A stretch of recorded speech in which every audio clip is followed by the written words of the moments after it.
Done. आ जाओ भाई बाल को। तो ये है आज इंटेलिजेंस पार्ट 2। किस पर बात करेंगे? इंटेलिजेंस के पार्ट 2 पर। तो शुरुआत कर देते हैं। Intelligence part 2। तो पहले वाला जो पार्ट था उसमें हम जानकारी पा चुके थे इंटेलिजेंस के बारे में, मतलब क्या होता है, उसको प्रभावित करने कारकों के बारे में। तीसरी तरफ मैं आपको बता चुका था कि जो थॉर्नडाइक साहब सबसे पहले शुरू में बताते हैं किसके बारे में, कि भाई जो बुद्धि है वो किस तरीके से काम करती है। 3 बता देते हैं, जिसमें आप S for social, A for abstract और जो M फॉर है मैकेनिकल। मैकेनिकल मतलब कॉन्क्रीट होगा। फिर उसके बाद हमने जब टाइप से आगे बढ़े तो हम थ्योरीज पे बढ़ते हैं, और जहां हम थ्योरीज की तरफ बढ़े तो वहां थ्योरीज में ये इधर कर दो नीचे, यहाँ, हाँ मतलब इधर से देख लो आराम से। तो जहां आप उसके बाद तीसरी तरफ चलते हैं थ्योरी के पास। तो आवाज नहीं आ रही, चेक करो आगे हो गए। हम्म,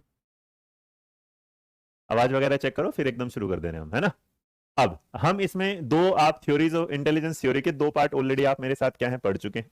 अब हम पढ़ेंगे अपनी तीसरी थ्योरी पर, और जो तीसरी थ्योरी है उसमें हम पढ़ने वाले हैं किसको? ग्रुप फैक्टर थ्योरी को। किसको पढ़ेंगे भाई? ग्रुप फैक्टर थ्योरी को। चलिएगा आ जाइएगा। अब हम पढ़ने वाले हैं अपनी तीसरा पार्ट, और जो तीसरा पार्ट है वो आपके सामने आ रहा है। देखें, तो ब्लर कर दे रहा है इसको तो। अच्छा, पेन ही गलत तो ले लिया। ठीक है ना। हाँ हाँ कोई बात नहीं, चलेगा। तो यहाँ 2 आप पढ़ चुके थे, अब किसके पास पहुंच रहे हैं हम? तीसरे के पास। और जो तीसरा आ रहा है वो, जी गुड आफ्टरनून सर। सर आज बहुत अच्छा लग रहा है आपसे पढ़ के। अच्छा सर, कॉन्ग्रेचुलेशन। हाँ भाई, धन्यवाद धन्यवाद। आ जाओ आ जाओ आ जाओ। तो जाना है तो चला जा, मैं कर लूँ। जा।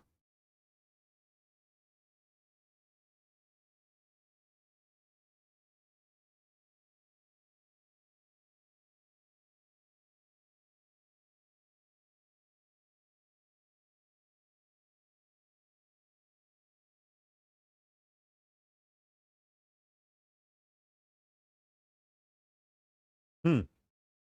डन भाई।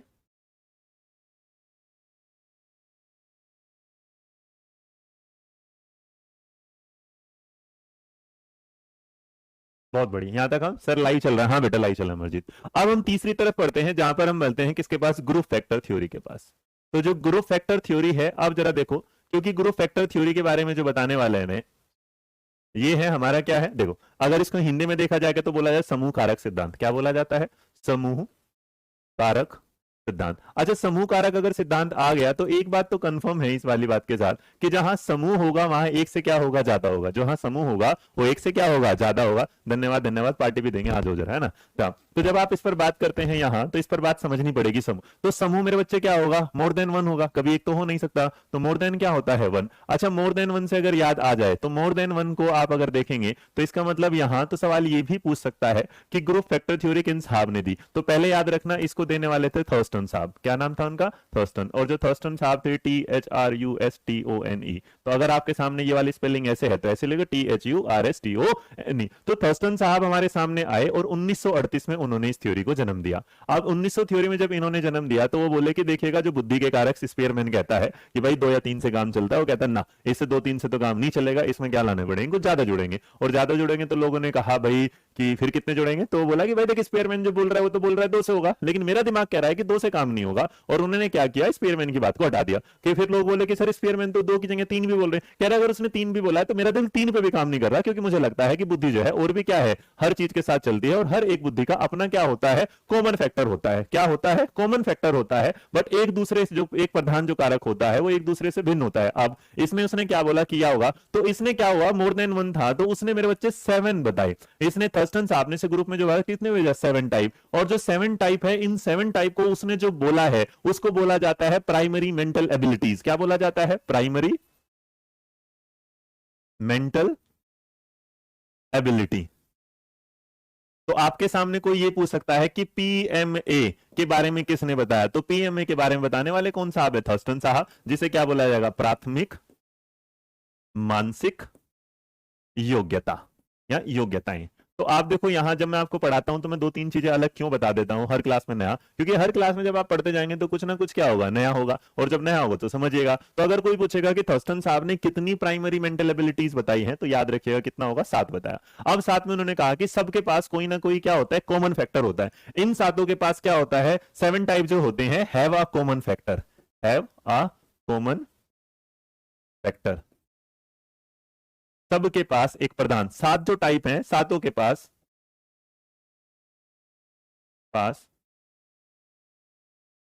एक प्रधान कारक होता है। प्रधान कारक मतलब मेन फैक्टर होता है, कारक होता है। और जो प्रधान कारक होता है वो आपको जो बताता है कि भाई देखो मैं क्या हूं, मान लो सुनो, जैसे मान लीजिएगा 7 नंबर है और 7 नंबर में सब में कुछ ना कुछ क्या होगा, कॉमन। लेकिन ये कहना चाहता है कि सातों एक दूसरे के साथ क्या है, इंडिपेंडेंटली एक दूसरे से फ्री होंगे। अब इस बात को समझाने के लिए उन्होंने कहा कि भैया फिर 7 चीजें क्या होती हैं, तो इन सातों चीजों को समझना ही थर्स्टन की थ्योरी को समझना होगा। समझो, मैं फिर दोबारा बता रहा हूं, बेटा गाड़ी की शुभकामनाएं, अब तुम भी गाड़ी लो, बस मेरी यही दुआ है, तो पढ़ो, आ जाओ, है ना। मैं इसलिए कहता हूं कि कुछ चीजें पढ़ते टाइम से पढ़िएगा, है ना, पढ़िएगा। तो यहां हम क्या बोल रहे हैं कि जो ग्रुप फैक्टर थ्योरी है, देने वाले कौन है, थर्स्टन साहब। थर्स्टन साहब ने क्योंकि ग्रुप की बात करी तो ये बोले कि एक दो टाइप की बुद्धि नहीं होती, बुद्धि कितनी टाइप की हो जाती है, 7। और हर 7 बुद्धि के पास अपना एक कॉमन फैक्टर होता है, एक विशेषता होती है, और वही कॉमन फैक्टर एक दूसरे से इंडिपेंडेंटली क्या होता है, अलग। यहां तक मेरी बात समझ में आई, यस और नो, फटाफट बताओ। मैं क्या बोल रहा हूं, हर इंसान की अपनी एक काबिलियत होती है और वही उसे दूसरे से अलग करती है। यही बात ग्रुप फैक्टर में थर्स्टन कहते हैं कि 7 टाइप की प्राइमरी मेंटल एबिलिटीज होती हैं, सब में एक कॉमन फैक्टर होता है, सबकी अपनी एक जो बेसिक जो मेन विशेषता होती है, लेकिन वो मेन विशेषता दूसरी विशेषता से अलग होती है। यहां तक बात समझ में आई, हाँ या ना, जल्दी जल्दी। अरे मेरे बाल को बता दो यार, ऐसे कैसे तड़पा रहे हो तुम मेरे को, चलो जल्दी जल्दी बता दो। नहीं नहीं, कोई ज्यादा लेट नहीं, लेट कभी कुछ होता है क्या, लेट का कभी कुछ नहीं होता, है ना। चलो आगे सर जी, आगे सर जी, आ गया। तो यहां अगर इसमें तो प्राइमरी जो मेंटल एबिलिटीज का जो समूह है वो 7 वाला कौन सा है, तो मेरे बच्चे जो 7 टाइप हैं, तो 7 टाइप को जरा बिल्कुल आसानी से एकदम दिमाग में रख डालेंगे हम एकदम चमत्कारी बच्चे हैं, है ना। तो चमत्कारी बच्चों आ जाओ जरा। तो जो सबसे पहले वाली बात आई, तो जो सबसे पहले वाली बात आई, आगे ना समझा। तो सबसे पहले भाई साहब बोले इस तरीके से, वैसे इनका कोई सीक्वेंस नहीं होगा, तुम अगर सीक्वेंस में लगाना चाहो तो सीक्वेंस में लगाना, नहीं समझ में आ रहा सीक्वेंस लगाना तो कोई नहीं, टेंशन मत लेना। सबसे पहले बोली वर्बल, क्या बोला, वर्बल। तो अगर इसमें किसी को लग रहा है कि वर्बल नहीं कुछ और लिखना है तो वो लिख सकता है, उसकी कोई दिक्कत नहीं है ना। तो पहली थी बेटा वर्बल एबिलिटी, जैसा इसका नाम है वैसा इसका क्या है, काम है। तो वर्बल एबिलिटी का मतलब होगा शाब्दिक योग्यता। तो कुछ लोग ऐसे होते हैं जिनके पास क्या होती है, शाब्दिक योग्यता। और अगर आप इसी चीज को आगे जाके रिलेट करोगे तो मल्टीपल जो मल्टीफैक्टर सॉरी मल्टीपल इंटेलिजेंस की थ्योरी गार्डनर है उसके साथ भी हम कहीं ना कहीं इसको लेके चलते हैं। तो इसका मतलब जहां वर्बल होगा तो याद रखना, कोई भी ऐसा इंसान, कोई भी ऐसा व्यक्ति जिसके पास समझ होगी शब्दों की, मैं क्या, वर्बल एबिलिटी क्या होती है, जिसके पास शब्दों तथा वाक्यों को अर्थ समझाने, मतलब एक ऐसा टीचर जो आपको लेटर भी समझा सकता हो, एक ऐसा टीचर जो आपको वर्ड समझा सकता हो, एक ऐसा टीचर जो आपको सेंटेंस समझा सकता हो, या एक ऐसा टीचर जो आपको बोलना अर्थात स्पीकिंग कराना सिखा सकता हो। तो याद रखिएगा ये नॉर्मल क्या है, वर्बल एबिलिटी। या आप में से कोई व्यक्ति लेटर अक्षरों के बारे में जानता हो, किसके बारे में, अक्षरों के बारे में जानता हो, संख्याओं वर्ड क्या होगा, शब्दों के बारे में जानता हो, सेंटेंस इसका मतलब वाक्यों के बारे में जानता हो, उस वाक्यों को संरचना करके सिंटेक्स के बारे में जानता हो, वो उसकी वर्बल एबिलिटी कहलाती है। तो इन्होंने कहा कि जो 7 टाइप में किसी इंसान में एक वर्बल एबिलिटी होती है जो अपने शब्दों से मतलब सामने वालों को अच्छे से समझा पाता है। बात समझ में आई कि नहीं आई। तो मेरे बच्चे इसका एक कीवर्ड होता है, उसे हमेशा अपने पास रखना और वही आपकी जान। इसका मतलब जिस इंसान के पास वर्ड्स और थॉट होते हैं, शब्द होते हैं और उसके पास क्या होते हैं, थॉट्स होते हैं, विचार होते हैं, वो हमेशा याद रखिएगा वो किस में आएगा, आपकी वर्बल एबिलिटी के साथ। आगे बेटा समझ में, बहुत बढ़िया। अब दूसरी तरफ बढ़े तो जैसे वर्ड वाली बात आई तो दूसरे को भी लेके चलते हैं। तो दूसरे वाले साहब जो हमारे सामने आए उन्होंने कहा देखो जी दूसरे वाली बात, और जो दूसरा है क्या है, वर्बल एबिलिटी आ गया। वर्बल एबिलिटी के बाद आओ वर्ड फ्लुएंसी, दूसरा क्या था, वर्ड फ्लुएंसी, FLUENCY। तो देखो वर्ड फ्लुएंसी का मतलब अगर के देखोगे तो यहां, अच्छा हर एक के साथ ना उसका कीवर्ड ना ऐसे याद रखना। वर्बल एबिलिटी को क्या बोलेंगे, वी, वर्बल एबिलिटी को क्या बोलेंगे, वी। वर्ड वालों के साथ क्या आ जाएगा, W, क्या आ जाएगा, W। अब जैसा इसका नाम है वैसा इसका भी काम होगा, और अगर इसका काम होगा ये वाली बात शब्द प्रवाह वाला, तो इसका मतलब क्या होगा कि जब आप किसी शब्द को देते हैं उसमें संबंध बताते हैं और उसके बाद कुछ नए शब्द सोचना शुरू कर देते हैं। देखो वर्ड फ्लुएंसी को एक बात, यहां पर क्या था, बोलना, इसका मतलब वहां वर्बल जो है आप समझते हैं। लेकिन वर्ड फ्लुएंसी भी ऐसा ही था जिसमें आप क्या करते हैं, अपने शब्दों को क्या करते हैं, कनेक्ट करते हैं, और जो कनेक्ट करना होता है उसे क्या करना, जोड़ना। तो जब आप फ्लुएंसी के साथ स्पीकिंग करना सीख जाते हैं,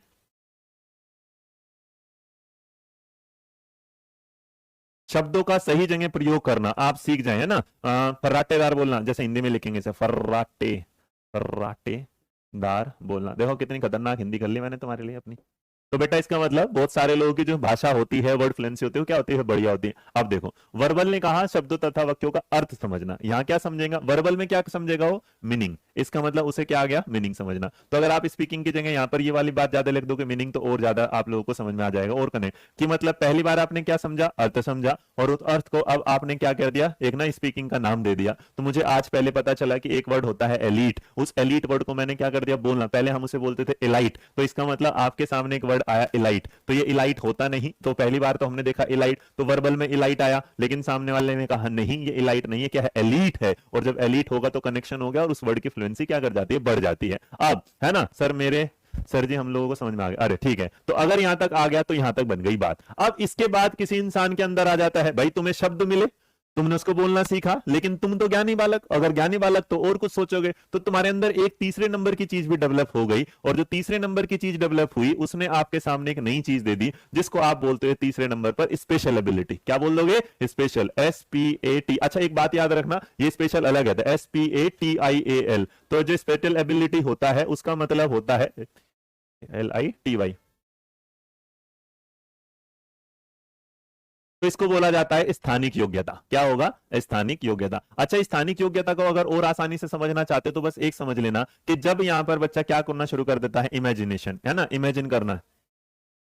इमेजिन का मतलब कल्पना करना। तो जहां बच्चा कल्पना करने वाले मोड में आ जाता है, तो इसका मतलब शब्द भी समझ में आ गए, शब्दों को बोलना भी समझ में आ गया, और शब्दों को काल्पनिक रूप से क्या है, सामने वाले के सामने रखना भी आ गया, या उसका परिचलन करना आ गया। और जो परिचलन करना आता है उसे हिंदी में कहते हैं कि आप इतने समझदार हो गए कि आप चीजों को क्या करते हैं, मैनिपुलेट कर देते हैं। आप देखो मैनिपुलेट वाला जो वर्ड होता है उसी को तो हम क्या कहते हैं, हम उसे ये कहना चाहते हैं कि जब आप बात करना सीख जाते हैं तो आप बातों को घुमाना भी सीख जाते हैं। तो मैंने देखो वर्बल के तीनों को कनेक्ट किया, पहले पहले आपके सामने क्या है, वर्बल, फिर क्या आया आपके सामने वर्ड फ्लुएंसी, और फिर क्या है, स्पेशल। और जो स्पेशल एबिलिटी होती है वो स्पेशल रिलेशन होता है कि जो चीज नहीं भी दिख रही उसके बारे में भी कल्पना करना या बोलना सीख जाते हैं। जैसे आप झूठ बोलते हैं, तो झूठ बोलते टाइम आपके पास शब्द तो होते ही होते हैं, उसे बोलने की स्पीड भी होती है, लेकिन आप एक ऐसी कहानी तैयार कर देते हैं कि सामने वाले को झट से आ जाती है। तो इसलिए वो कहते हैं थर्स्टन साहब कि बच्चे के अंदर पहले वर्बल दिख गया, उसके बाद उसने वर्ड की फ्लुएंसी देख ली, और अब वो क्या करने लगा, अपने आप से लाइनें बनाना शुरू करने लगा। यहां तक समझ में आ गया, हाँ या ना भाई? तो इसका मतलब, इसकी मतलब बेटा मीनिंगफुल कर लो या फिर इमेजिनेशन कर लो,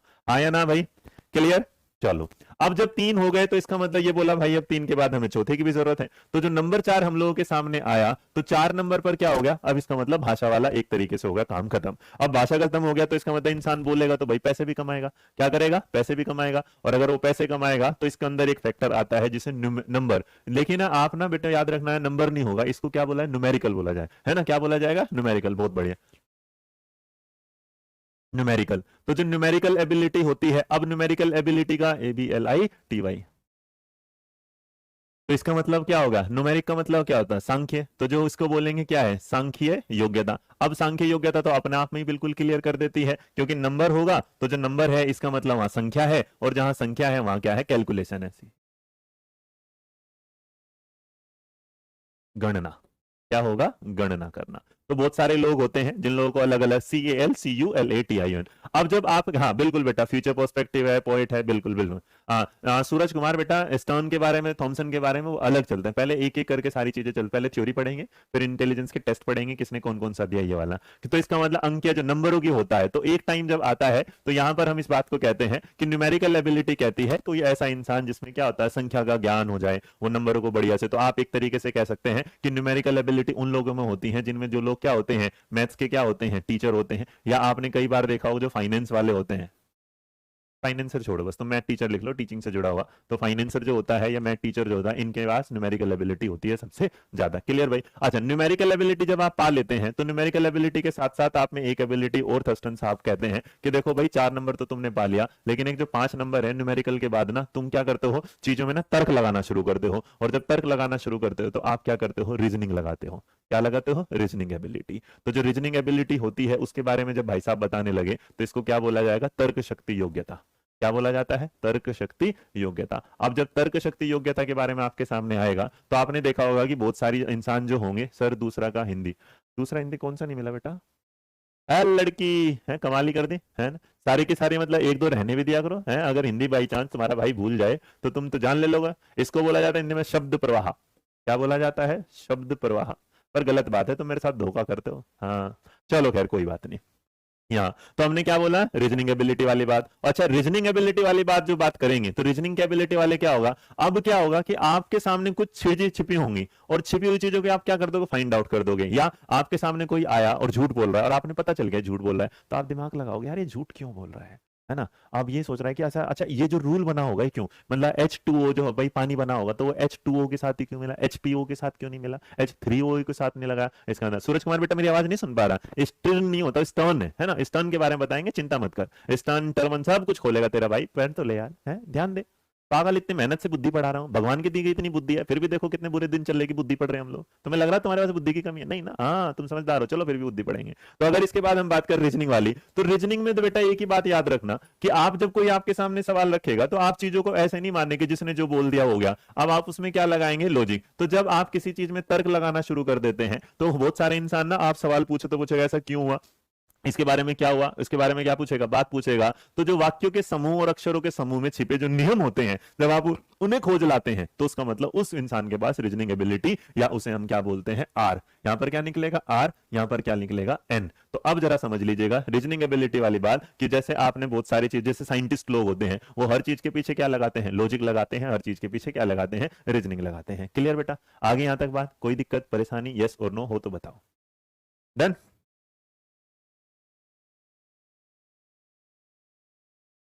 अब तुम सोचोगे तो जो रीजनिंग एबिलिटी होता है उसमें इंसान क्या करता है, डिबेट भी कर लेता है, वो चीजों के साथ क्या करता है, डिबेट करेगा, तो इसका मतलब तर्कना भी करेगा, साथ साथ उस पर क्या करेगा, विचार भी करेगा, और उस पर क्या करेगा भाई, संगोष्ठी टाइप भी कुछ करेगा, है ना, वर्णन करेगा। अब जब 5 नंबर खत्म हो जाता है तो इसके बाद आपका नंबर आता है यहाँ पर कितना, 6। और जो 6 नंबर आपके सामने आता है कुल मिलाकर कितनी है, 7। और अगर 6 वाली बात आ जाएगी और से, हाँ ना, हाँ रीजनिंग एबिलिटी बिल्कुल जैसा आप संदीप सर से सुन पढ़ते हो या कुछ लॉजिक, बिल्कुल बिल्कुल, हाँ हाँ बिल्कुल, मम्मी लोगों से क्या करोगे, झूठ बोलोगे तो मम्मी पकड़ लेगी, ये वाली बात। अब अगर इसके बाद और भी आगे बढ़ते हैं तो आगे बढ़ते हैं तो हमारे सामने एक और आती है। अब तुम्हारी दिमाग ना इतना तेज है, जो इंटेलिजेंस, जो बुद्धि तुम्हारी तेज है, इसीलिए उसने बोला कि भाई किसी के पास ना मेमोरी एबिलिटी बड़ी जबरदस्त होती है। और जो मेमोरी एबिलिटी वाली बात उसने बोला कि यार मेमोरी एबिलिटी क्या होगा, तो इसका मतलब स्मृति की योग्यता। अब स्मृति योग्यता होगी कि किसी किसी बच्चे की ना स्टोरेज इतनी होती है कि वो बातें नहीं भूलता। मान लो अगर तुम्हारे साथ, जैसे तुम्हारी जिंदगी में कोई ब्रेकअप हो जाए, प्यार हो जाए, लड़ाई हो जाए, गाली गलौज हो जाए, तो तुम्हारी मेमोरी में ना फंस जाता है, तुम्हारी मेमोरी से बाहर ही नहीं निकल पाता। तो इसका मतलब कोई इंसिडेंट हुआ था, कोई घटना हुई थी, आप उसे क्या करते हैं, बहुत जल्दी क्या कर लेते हैं, याद। तो इसका मतलब आपको अगर सीडीपी फटाफट याद हो जा रहा है, सीडीपी क्या है, जल्दी से समझ में आ रहा है, तो इसका मतलब सीडीपी का जो मेमोरी एबिलिटी आपकी क्या है, बढ़ जाती है। क्या कर जाती है, बढ़ जाती है। तो आपको क्या ना, फटाफट याद हो जाना, इसका मतलब इजिली आप किसी चीज को क्या कर लेते हैं, लर्न कर लेते हैं, इजिली किसी चीज को क्या कर लेते हैं, समझ ले, तो आसानी से याद कर लेना, आसानी से पढ़ लेना या आसानी से याद करना। तो इसका मतलब यहां आप जो मेमोरी एबिलिटी होगा, तो कुछ लोग होते हैं जिन्हें बार बार नहीं पढ़ाने की जरूरत, वो एक बार में ही क्या कर जाते हैं, समझ जाते हैं। तो इसका मतलब न्यूमेरिकल एबिलिटी किसके साथ जुड़ गया, एन के साथ। देखो एक तो यही पूछ रहा है सर जी एन और आर क्या है, अरे पगले, न्यूमेरिकल का एन निकलेगा, रीजनिंग का आर निकलेगा, ठीक है। और यहां से बेटा मेमोरी का क्या निकलेगा, एम निकलेगा। अब इनके हिसाब से जो लास्ट वाला हिसाब किताब आपके पास पहुंचता है वो क्या पहुंचता है, नंबर 7 वाला। और जो नंबर 7 इनका लास्ट था उसे बोला जाता है परसेप्शनल एबिलिटी। क्या बोला जाता है, परसेप्शनल, PERCEPTUAL,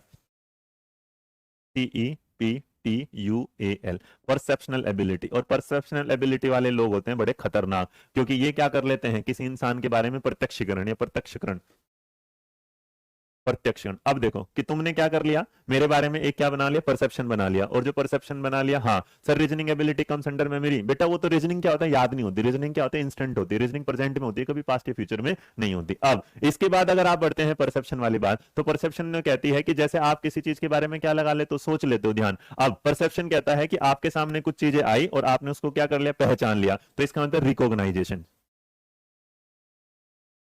पहचान कर लेना, पहचान। जैसे अगर तो आपका परसेप्शन क्या होगा, आपने क्या किया, आपने दो लोग देखे और दो लोग में से आपने अपने दोस्त बनाए। तो एक दोस्त आपको कहीं भी धोखा दे देता था और एक आपके सामने क्या है, बिल्कुल हमेशा साथ देता था। तो आपको एक जिंदगी में कोई बड़ा काम करना था और जो बड़ा काम करना था तो उसमें आपको एक यकीन वाला बंदा चाहिए। तो आप किसके पास जाओगे, आप उस बंदे के पास जाओगे जिसने आपको कभी धोखा नहीं दिया था। और जिसने आपको धोखा नहीं दिया था तो इसका मतलब आपके अनकॉन्शियस माइंड में ये बात हमेशा पड़ी रहती है कि वो इंसान क्या है, सही है। तो जब आप प्रत्यक्षीकरण के बारे में बात करते हो तो इसका मतलब कोई भी लाइफ के आपका इंसिडेंट, घटना, कोई चीज है या कोई इंसान है, आपको हमेशा क्या रहता है, उसके बारे में परसेप्शन बन जाता है कि हाँ ये इंसान अच्छा है या इंसान क्या है, बुरा है। तो इस वाली बात को मेरे बच्चे याद रखना। तो जब भी आप याद करोगे तो इन्होंने भाई साहब ने अगर हमारे सामने शॉर्ट में करके चलेंगे तो हम एक बात समझ गए, ये बहुत प्यारे वाली, और वो बात ये है कि हमने ये जान लिया कि जो हमारे थर्स्टन साहब हैं उन्होंने हमारे सामने क्या रखा था, इसको ऐसे रखा। तो सबसे पहले मेरे क्या याद रहेगा, वर्बल।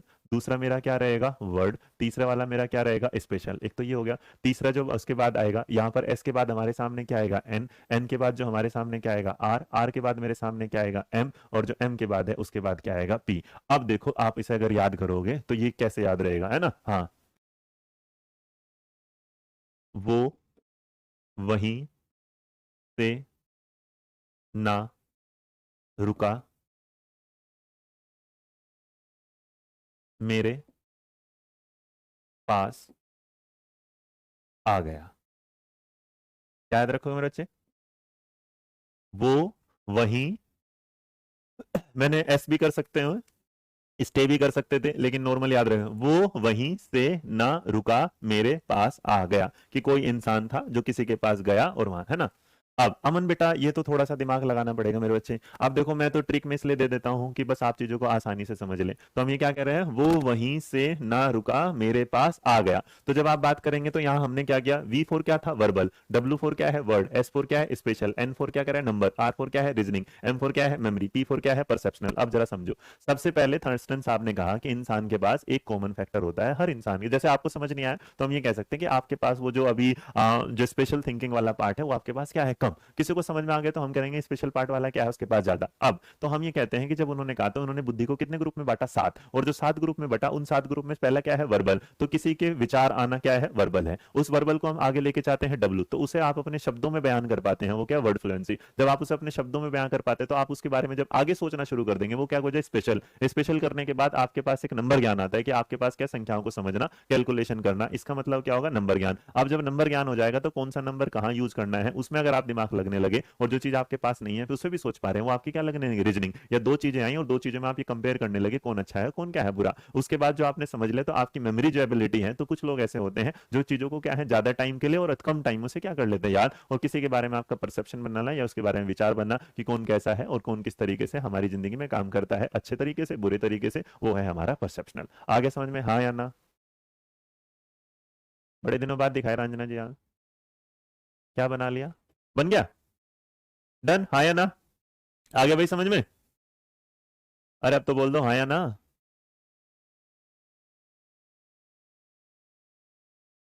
क्लियर भाई, बोल दो। आगे बढ़ेंगे तो जब अगली थ्योरी की तरफ हम बढ़ेंगे तो यहां पढ़ेंगे हम सैंपलिंग थ्योरी। क्या पढ़ेंगे, सैंपलिंग थ्योरी। इसका नाम सुनना देखो, सैंपलिंग थ्योरी।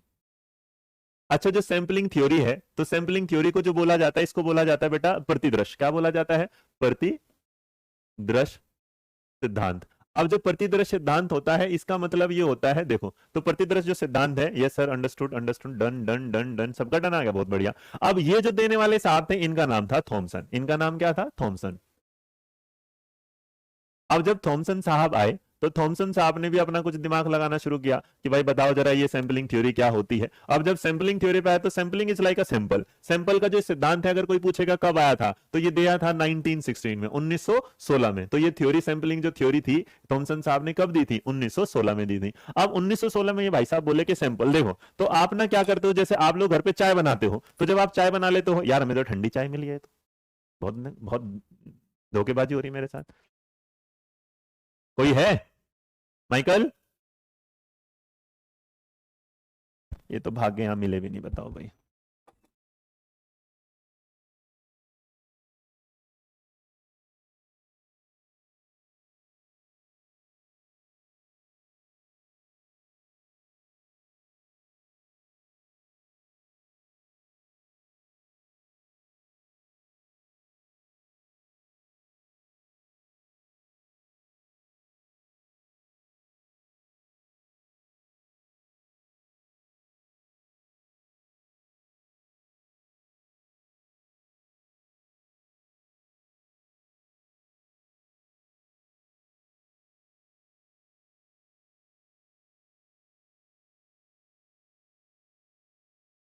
सॉरी, सत्य रहेगी, फिर दोबारा समझाना पड़ेगा, चलो समझो। तो देखो मैंने जो यही वाला एग्जांपल यहाँ पर क्या कहते हैं, जैसे चाय है तो चाय का जो काम होगा, इसका मतलब आप ये ठंडी है तो सिंपल समझ गए चाय क्या होगी, खराब होगी। या आप क्या करते हैं, आप बहुत बार किसी आइसक्रीम वाली शॉप पर जाते हैं और आइसक्रीम वाली शॉप पर कहते हैं भैया दिखाना कैसी आइसक्रीम है, तो आप आइसक्रीम को चखते हो, ठीक लगी तो ठीक है, खराब लगी तो रख दी साइड में। या सिंपल एग्जाम्पल समझो मेरे बच्चे, कि कई बार आपने अपने घर पे अपनी मम्मी को देखा होगा, जब वो सब्जी बना रही होती है तो सब्जी में ना नमक डालती है, और नमक डालने के बाद स्पून में से हल्का सा क्या करेगी, यहाँ डालेगी हाथ पे, और हाथ पे ऐसे चेक करेगी, और चेक करने के बाद समझ में आ जाएगा सब्जी में नमक क्या है, बढ़िया। पूरी सब्जी नहीं चेक कर रही, क्या कर रही है, सब्जी में से थोड़ा सा कुछ चेक कर रही है। तो जब वो थोड़ा सा कुछ चेक कर रही है तो इसका मतलब सैंपल ले रही है। जैसे घर में कुछ सामान लाने से पहले आप इतने बड़ा आटे की कोई दुकान होगी, उस आटे में से थोड़ा सा आटा उठाते हैं और देखते हैं कि ये क्या है। तो इसे एक बनिया थ्योरी के नाम से भी आप देखते हैं कि जैसे बनिया लोग होंगे तो वो सवाल तो भाई रिलीजियस में नहीं, और उसमें मत जाना, समझना। तो वो क्या करते हैं, उसमें थोड़ा सा चखते हैं और चखने के बाद पता चल जाता है। तो सैंपलिंग थ्योरी बेटा सेम उसी तरीके से होती है कि सैंपलिंग थ्योरी में जब भी आप समझते हैं सैंपलिंग होता है किसी चीज को पहले चेक करना।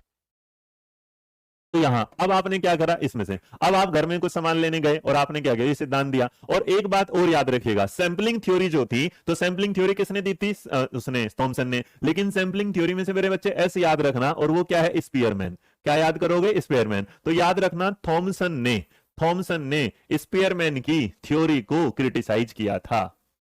थ्योरी को क्या बोलेंगे, उसे क्रिटिसाइज का मतलब होता है विरोध किया था। क्या लिख देना, का विरोध किया। उन्हें लगा भाई जनरल वंडल का, जनरल और स्पेसिफिक नाम का कोई फैक्टर नहीं होता, ये क्या होता है, इंसान के देखते ही पता चल जाता है। जैसे आप कहते हैं प्रिडिक्शन करना कि पूत के पांव पालने में पता चल जाते हैं, तो उसका सैंपल पता चल गया, नालायक है, अगली जिंदगी में बच्चों माँ बाप को क्या करेगा, दुखी करेगा। तो जो सैंपलिंग थ्योरी होती है थॉमसन के अनुसार, इसका मतलब जो बुद्धि होती है उसमें कई सारे क्या होते हैं, कॉमन, लेकिन कुछ चीजें क्या हो जाती हैं, मतलब बहुत सारे कारक होते हैं लेकिन उसमें कुछ क्या कॉमन। देखो आपने कभी ये पढ़ा है, ये जैसे वेन डायग्राम देखा होगा, तो आप वेन डायग्राम जब पढ़ते हैं तो इसमें कहता है कि जो बुद्धि है वो कई सारे पार्ट से बनी है। पर कई सारे पार्ट से बनी है कि मान लो एक तो ए पार्ट है, एक क्या है बी पार्ट है, एक क्या है सी। तो किसी किसी इंसान में मेरे बच्चे ए बी मिल जाएगा, किसी में बी सी मिल जाएगा, किसी में ए सी मिल जाएगा, लेकिन कुछ इंसान ऐसे होते हैं जिसमें क्या है, सारे गुण मिल जाते हैं। तो हम ना किसी सारी चीज में से देखने से पता चल जाता है कि किसमें ए अवेलेबल है, किसमें बी अवेलेबल है, किसमें सी है। तो इसका मतलब ये कहना चाहते हैं कि जो बुद्धि है वो कई सारी चीजों से मिलकर बनती है, और कई सारी चीजों में कुछ चीजें क्या होती है, कॉमन आती है। जी आगे भाई समझ में, हाँ या ना बेटा, साउंड पहले हुई थी, दिक्कत अब सही है।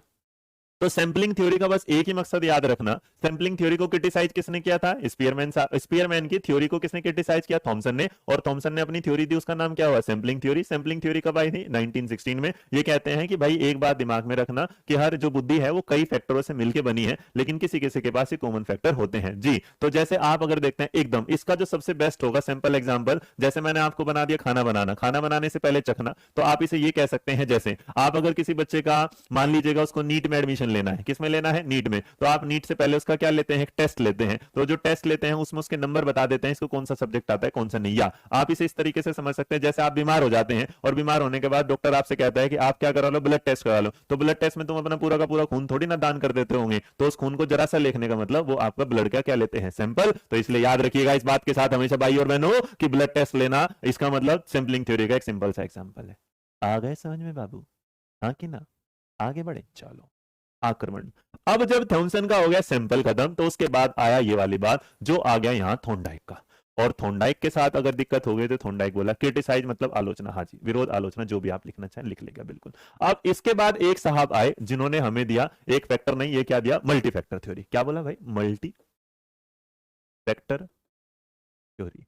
और जो मल्टी फैक्टर थ्योरी है इसको देने वाला जो श्रेय जाता है इसको बोला बहुकारक सिद्धांत।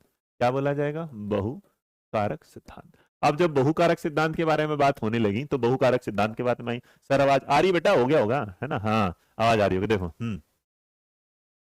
अब देखो मल्टी फैक्टर में होगा, हाँ सिंगल राइट से पता चल जाता है कि चावल पक गया कि नहीं, बिल्कुल। अब देखो जरा मल्टी फैक्टर जो थ्योरी है इसको बहुकारक जो सिद्धांत है, वैसे इसके बारे में दो लोगों का नाम आ जाता है, थॉर्नडाइक का भी गिलफर्ड का, लेकिन हम इसमें जब पढ़ते हैं तो हम इसको पढ़ते हैं थॉर्नडाइक साहब को। आगे बेटा समझ में, अगर आ गया तो फिर मैं आगे बढ़ू, हाँ जी आ गया।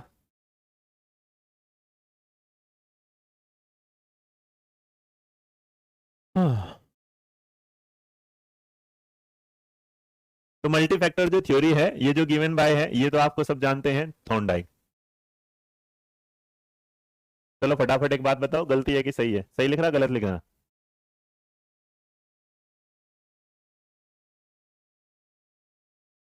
थॉर्नडाइक। किसने दी थे भाई ये, गिवन बाय याद रखना क्या होगा, थॉर्नडाइक साहब। तो जो थॉर्नडाइक है हिंदी में भी लिख दूं वरना तुम मिलवा लोगे। थॉर्नडाइक।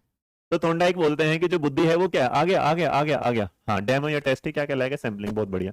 तो जो बहुकारक सिद्धांत है इसके बारे में जब आप बात करते हैं तो बहुकारक सिद्धांत में ना थॉर्नडाइक ने क्या किया, अब थॉर्नडाइक ने किसको क्रिटिसाइज कर दिया, इससे पहले वाले को। इसने भी क्या किया, थॉर्नडाइक ने क्या किया था भाई, स्पीयरमैन को बहुत सारे, स्पीयरमैन ने क्या बोले थे दो, बाद में ग्रुप फैक्टर उसने जोड़ा, लेकिन उससे पहले थॉर्नडाइक अपनी बात को क्या कर चुका था और उसने क्या कर दिया, इस बात को बता दिया कि भाई ये दो फैक्टर नहीं होते, ये क्या होते हैं बहुत सारे। ऑफिस से क्लास ले रहे हैं, हाँ जी ऑफिस से ही है। तो यहां पर अगर ये वाली बात हो कि जो बुद्धि है वो सिर्फ दो कारकों से नहीं चलती, लेकिन बुद्धि क्या है, छोटे छोटे बहुत सारे कारक होते हैं और उससे मिलकर जो बुद्धि है वो मिलती है, और उसके बाद वो क्या करती है, एक ना स्पेशल मेंटल एबिलिटी बनाती है जो एक दूसरे से हमेशा क्या होते हैं, अलग होते हैं। अब तो यहां आप इसे ये नहीं कह सकते कि इसमें क्या जानना है, तो आप इसे एक ही तरीके से समझिएगा कि जब आप मल्टीफैक्टर थ्योरी के साथ जाते हैं तो जो थॉर्नडाइक वाली बात हमने अभी बताई थी, तो थॉर्नडाइक का और जो गिलफर्ड का होगा वो कहीं ना कहीं मल्टीफैक्टर थ्योरी के साथ क्या करना शुरू हो जाता है, रिलेट करना शुरू हो जाता है। और ये कहते हैं कि जैसे, तो ये इस तरीके से करते हैं कि मल्टीफैक्टर थ्योरी इज लाइक कि जैसे स्टेयर्स होती हैं। आप स्टेयर्स होगी तो आप जब एक जगह से दूसरी जगह तक पहुंचते हैं तो आप एक से दूसरी चीजों के साथ क्या होते हैं, कनेक्ट होते चले जाते हैं, जुड़ते चले हो जाते हैं।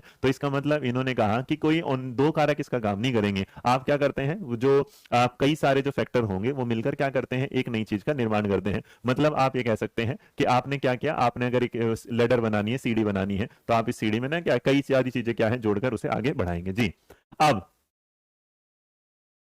रंजना, ये शायद मेरा दर्द समझ में आ गया होगा, लड़की तो जो है ना जॉब छोड़ना ऐसे ही होता है बेटा, जब आदमी के पास बहुत सारे काम हो जाते हैं ना, इरिटेट हो जाता है। पर घर की जरूरत हो तो जॉब कर लो, नहीं जरूरत है तो फिर छोड़ देना, मतलब जो चीज परेशान करे उसे छोड़ना ज्यादा अच्छा होता है, मुझे हमेशा लगता है। और बेटा थॉर्नडाइक की मल्टीफैक्टर थ्योरी में मैं पहले ही आपको जो थॉर्नडाइक साहब के टाइप बताए थे, अगर तुम उसे ही याद कर लोगे तो वो भी ठीक है। जैसे सेम, तो हमने क्या बताया था कि थॉर्नडाइक कहते हैं किसी में सोशल फैक्टर आ जाता है, किसी में क्या आ जाएगा, एब्स्ट्रैक्ट फैक्टर वाली बात आ जाएगी, और इसके साथ क्या होगा, एम या फिर क्या होगा, कॉन्क्रीट। तो मैकेनिकल की जगह आप ज्यादा करिएगा, आसान रहेगा आपको याद रखना, सी, और सी से क्या करोगे, कंक्रीट। तो इसका मतलब आप क्या करते हैं, बुद्धि क्या है, मूर्त खंडों से जुड़ी है, अमूर्त खंडों से जुड़ी है, और जो बुद्धि है वो क्या है, सामाजिक खंडों से जुड़ी है। तो जब आप इन सारी चीजों को जोड़ते हैं तभी आप ये समझ पाते हैं कि बुद्धि क्या है, एक दूसरे को चीजों को आगे बढ़ना दिखाएगी। तो आप बस इसी पे यहीं रुक जाइएगा कि मल्टी फैक्टर थ्योरी देने वाले क्या है, थॉर्नडाइक, और वो कहते हैं कि बुद्धि किसी दो फैक्टर से नहीं जुड़ी, बुद्धि क्या है, कई सारे फैक्टर से जुड़ी है, जिसमें सोशल फैक्टर आ जाते हैं, एब्स्ट्रैक्ट फैक्टर आ जाते हैं, और कॉन्क्रीट फैक्टर आ जाते हैं। ठीक है भाई, हाँ या ना। और इसका एक बड़ा पुराना सा एक एग्जाम्पल चलता रहा है, और उस एग्जाम्पल को ऐसे बोला जाता है कि एग्जाम्पल के तौर पर हम जानते, जैसे भाई एक बच्चे ने क्या किया, पहले अलग ए सीखा, बी सीखा, सी सीखा, डी सीखा, ई, तो उसने अलग अलग सीखे, लेकिन जब वो जाता जाता वो कहाँ हो जाए, तो जब वो सीख रहा होगा तो एक टाइम आएगा जब वो क्या सीख जाएगा, अल्फाबेट सीख जाएगा। क्या कर देगा, तो इसका मतलब उसे जो वर्णमाला सीखनी है, तो वर्णमाला के सीखने के लिए उसने पहले वर्ड जो अलग अलग लेटर सीखे हैं उससे उसने वर्णमाला को तैयार। और एक एग्जाम्पल बड़ा पुराना होता है कि जैसे घर बनाते हैं, तो घर जो बनेगा वो क्या बनेगा, घर क्या है, एक एक ईंट को अगर जोड़ेंगे तब जाके घर का क्या होता है, निर्माण। वैसे बुद्धि क्या करती है, जब एक बुद्धि दूसरी से जुड़ती है, दूसरी तीसरी से जुड़ती है, तो वो क्या कर देती है, एक बढ़िया बुद्धि का क्या करते हैं, निर्माण करती है। बस ये वाली बात याद रखिएगा। अच्छा जी, अगर यहां तक आप लोगों ने समझ लिया तो अब हम यहां पर पहुंच चुके हैं कि मैंने आपको भी समझा दिया इंटेलिजेंस पार्ट 2। अभी इंटेलिजेंस पार्ट 3 भी होगा, जो आज रात को शाम को कितने बजे होगा, 7 बजे फिर एक क्लास होगी, जिस क्लास में हम जिक्र करने वाले हैं, अब हम गिलफर्ड की थ्योरी कर पढ़ेंगे। किसके पास पढ़ेंगे, गिलफर्ड साहब की थ्योरी के पढ़ें। जो गिलफर्ड साहब है उनकी थ्योरी थोड़ी बड़ी है, क्योंकि उसने 1967 में दिया ऑपरेशन, कंटेंट, और उसके बाद प्रोडक्ट पर बात करते हैं, फिर तीनों कैसे मल्टीप्लाई होते हैं, फिर उसके बाद कैसे वो आज के टाइम में 180 आते हैं। तो शाम की क्लास में इंटेलिजेंस का तीसरा पार्ट, मैं इंटेलिजेंस एक साथ भी खत्म कर सकता था, लेकिन बुद्धि में होच पहुंच ना हो तो आप इसे बढ़े। देखो हमने सुबह पढ़ा था एल्फ्रेड बिने स्पेयरमैन, तो बिने ने क्या बताया, एक प्रकार की, स्पेयरमैन ने बताया दो प्रकार की, और कलेक्टिव फैक्टर जोड़ के तीन प्रकार हो गए।